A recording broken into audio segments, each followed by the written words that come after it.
Hello Vinyl community, I'm back to do a recent vinyl finds. It's been a while since I showed my face on the internet, like over 2 weeks I think, but with a new baby it's hard to get time for these kind of things, especially doing them, but also watching them, so I feel like a little bit detached from the vinyl community, but that's okay. Yeah. My listening habits have changed a little bit. I listen to stuff in headphones now, not because of the baby not being able to like sleep if there's music, because she can, but sometimes she cries and I have a hard time concentrating, so when her mom is taking care of her, I put on the headphones. When I take care of her, I play the stuff in the living room, and that's not the best setup, but it's a nice way to play records when I have the little monster. So, but records, yeah. Think I'll, yeah. Okay, let's start with this. Playing in the background, Summer. I think this is from last year or something like that. But I got this from Miko as a congratulations, you got a baby thingy. Thank you so much, Miko. I'm super happy. I mean, yeah, thank you so much. This is from Svart Records, and Samal is a group, Nordic like or Finnish prog group playing modern prog, but in a old school way. And you can really hear that, especially the first song, I think.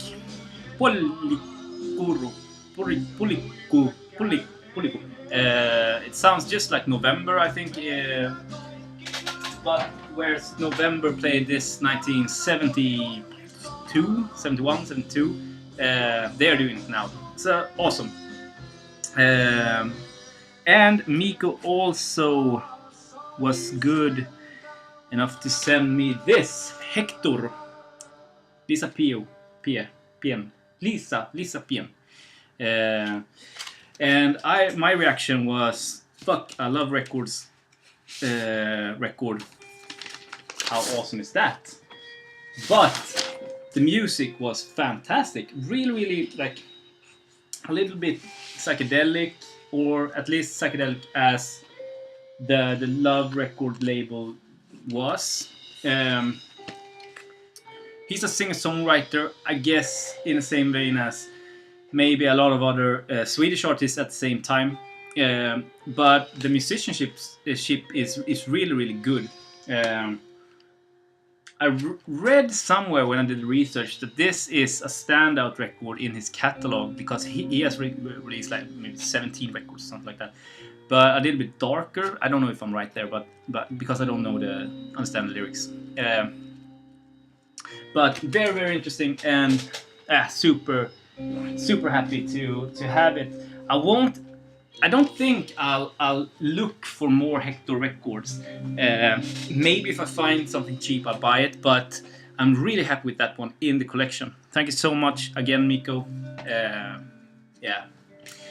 Moving on. Bought this for $2-3 on Swedish eBay. This is Maflais Sevda, Jazz in Sweden, or Jazz i Sverige, 1972, 72, on Caprice Records.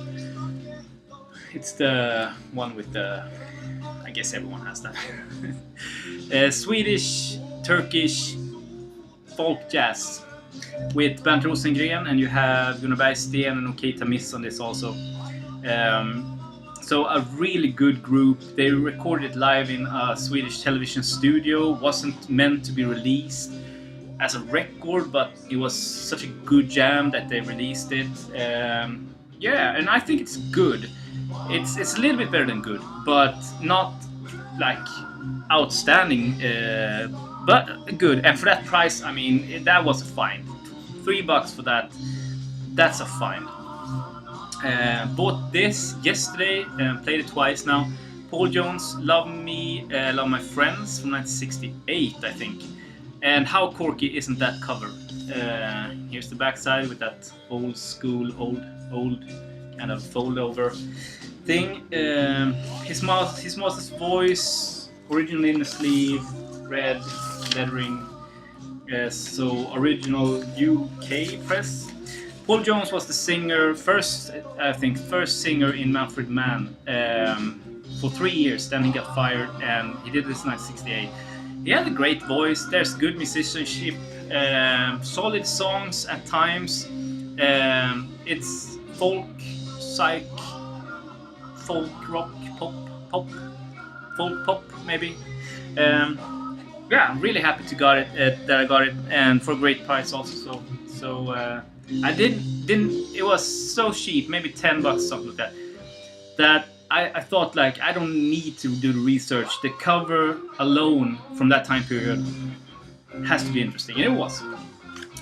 Bought this Art Ensemble of Chicago, a Jackson in Your House on Affinity, late 70s, reissue of the BYG Actual Records. I think Affinity. Don't know if Affinity made all the Actual Records available as reissues. If you do, please let me know. I think this was like Actual number 3 or something like that. 1969, 68, 69. This was not very good, in my opinion. There was times on it where it was really good, but there's too much poetic and talk and artsy-fartsy things going on that that I would be able to say it's a good record. So I'm a little bit disappointed, and I'm gonna do my research before I buy more Art Ensemble of Chicago. That's one thing for sure. I'm super happy with this.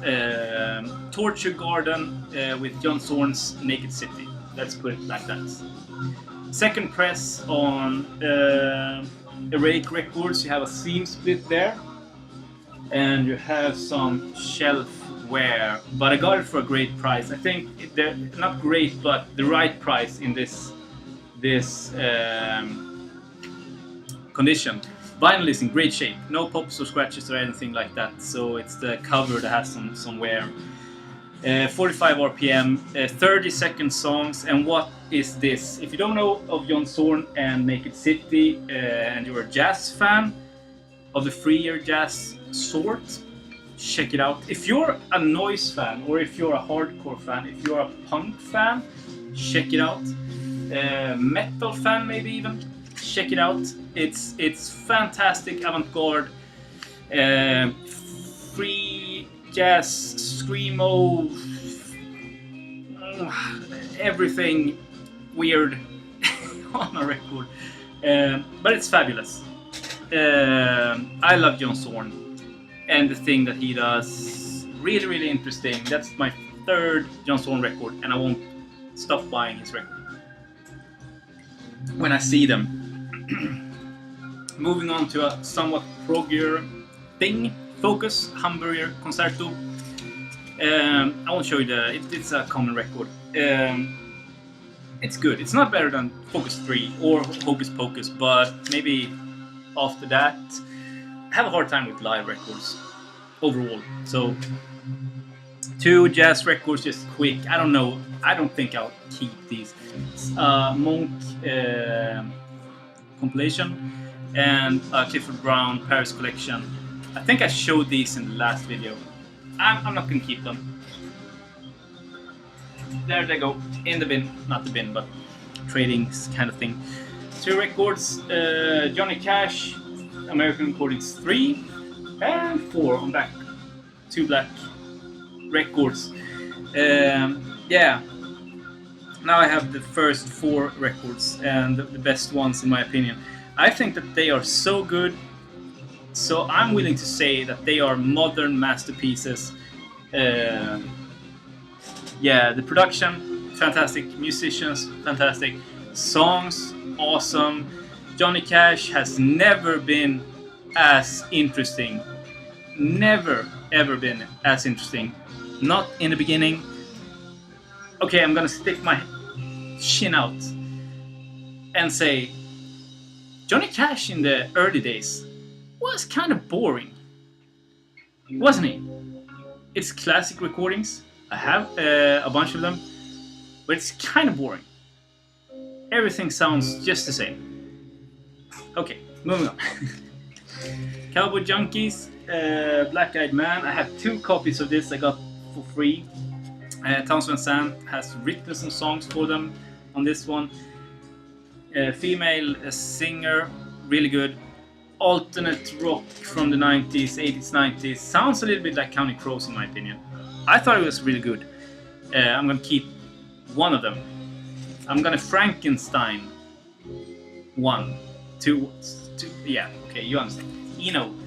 Brian Eno, Here Comes the One, Jets 1973. Great artist playing on this one. Everything from Roxy Music except the worthless singer Brian Ferry, which we all hate, and is the reason why no one is listening to Roxy Music, because he sucks. But all the other players are really good, like Anna McKay and obviously and Manzanero. So yeah, but you also have Robert Fripp on this. Yeah, John Wetton, Chris Padding. Okay, really, really good. First one, not the best, not the worst, not the best. I saw Dr. Deadwax show this, so I just broke and ordered it on Discogs because I've been looking for it for a while, and it's not hard to get. I just haven't run into a copy. Beach Boys Holland from 1970. Ooh. 3, with the lyrics sheet and the 7-inch that comes along with this. It's in the same vein as Surf's Up, which is a favorite of mine. Not just in the Beach Boys catalog, but in the record collection. So I've heard so much good about that record. It's really, really good. Not as good as Surf's Up, but almost as good. Yeah, Jethro Tull, songs from the Wood. I think this came after, I think it's a Brick or something like that. It's good. It's not the best, not the worst. By Jethro Tull. It's a keeper in the Tull catalog, and yeah, if you like Tull, it's good. But it's a Tull record. I mean, it sounds just like Jethro Tull. This is good. Tor Peders Brev från Erestorp. Almost like private press, but it's not. Recommendation from Anders. He put out some song clips of this, and I listened to it. It sounded great, so I ordered it. It's just a fantastic record for so many reasons. The music is just great. It's a little bit fuzz guitar-y, garagey, psych, proggy, surf music. Okay, and the I don't know if you can see the structure of the record sleeve. Can you see it? It's on the entire record, almost like fish scale or snake scale. It's on the entire record, even the inside of the gatefold. Comes with a 7-inch, white 7-inch, and it's released on gray marble. The music is really, really good. Reminds me of that sort of old school Swedish prog thing. Not prog in that sense, but the old school Swedish music that I like to listen to. It's also very sad because they have this band, the band. The guitarist died in an accident, unfortunately. So they aren't releasing any more of these kind of things. Just one record. It's limited and it's getting hard to get. So you have to jump on it now. It may even be too late. I mean, that's gonna be. I'm certain that's gonna be a obscure classic in 10 or 20 years' time that everyone wants to own. I'm certain of that because the music is that good. It's just like music like that is hard to get out there for everyone to listen to. But the rumor will spread. you know what, you heard it first. 15 minutes. Have a great day, everyone, buddy, everyone, and I'll talk to you soon.